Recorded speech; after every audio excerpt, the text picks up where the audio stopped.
કાર્યક્રમ અર્થે વડોદરામાં પધારેલા અર્જુન મોઢવાડિયા સર્કિટ હાઉસ ખાતે પત્રકારોને મળ્યા હતા.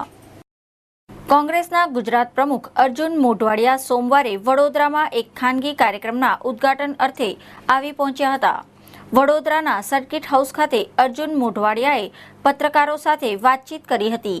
ત્યારે તેમણે કહ્યું કે MS યુનિવર્સિટીમાંથી ગંદા રાજકારણને સાફ કરી નાખવાની જરૂર છે. ભાજપ શિક્ષણને રાજનીતિનો હાથો બનાવી રહી છે. જે શૈક્ષણિક ક્ષેત્રે આંધાધૂંધી પ્રવૃત્તિ છે એને કારણે શિક્ષણના ક્ષેત્રમાં ગુજરાત સૌથી દેશનું પાછળનું રાજ્ય બન્યું છે.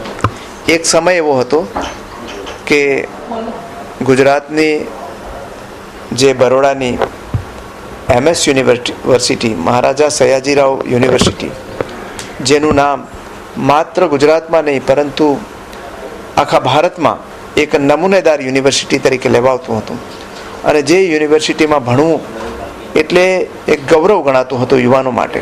ભારતીય જનતા પાર્ટીએ એમને રાજનીતિનો અડ્ડો બનાવી દીધો છે અને એને કારણે માત્ર બરોડા યુનિવર્સિટી, MS યુનિવર્સિટીની પ્રતિષ્ઠાને હાનિ પહોંચી છે એટલું જ નહીં, પણ ગુજરાતના શિક્ષણ જગતને પણ એનાથી હાનિ પહોંચી છે. યુનિવર્સિટીમાંથી જે એકેડેમિક્સ ઉપર રાજનીતિ અને સ્થાપિત હિતોનું પ્રભુત્વ છે એને તોડી નાખે.